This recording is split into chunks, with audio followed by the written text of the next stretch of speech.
ബന്ധങ്ങളിൽ വഴക്കടിക്കുന്ന സമയത്ത് നിങ്ങളുടെ ഉദ്ദേശം വേർപിരിയലല്ല എന്നുണ്ടെങ്കിൽ കൈൻഡായി തന്നെ വേണം തുടരാൻ. അതിന് എന്തൊക്കെ കാര്യങ്ങൾ നമ്മൾ ശ്രദ്ധിക്കണം? നമ്പർ 1 എന്ന് പറയുന്നത് നമ്മൾ ഐ സ്റ്റേറ്റ്മെന്റ് യൂസ് ചെയ്ത് മാത്രം സംസാരിക്കുക. യു സ്റ്റേറ്റ്മെന്റ് എന്ന് പറഞ്ഞാൽ അത് ബ്ലെയിമിംഗ് നേച്ചറാണ്, അത് വേണ്ട. നമ്പർ 2 എന്ന് പറയുന്നത് ഒരു മിഡിൽ ഗ്രൗണ്ട് സൊല്യൂഷൻ ആയിരിക്കണം എപ്പോഴും പറയാനുള്ളത്.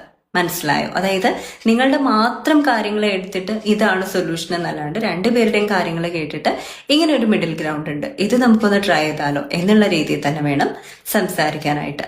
മൂന്നാമത്തെ ഒരു കാര്യം എന്ന് പറയുന്നത് നിങ്ങൾ റീഅഷുറൻസ് കൊടുത്തോണ്ടേ ഇരിക്കുക. അതായത് ഇതൊരു ഡിസഗ്രിമെന്റ് മാത്രമാണ്, ഐ ലവ് യു എന്നുള്ള കാര്യം കമ്മ്യൂണിക്കേറ്റ് ചെയ്യുക.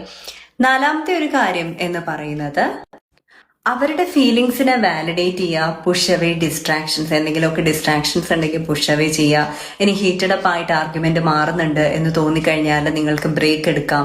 അങ്ങനെ ബ്രേക്ക് എടുക്കാനായിട്ട് ശ്രമിക്കണം.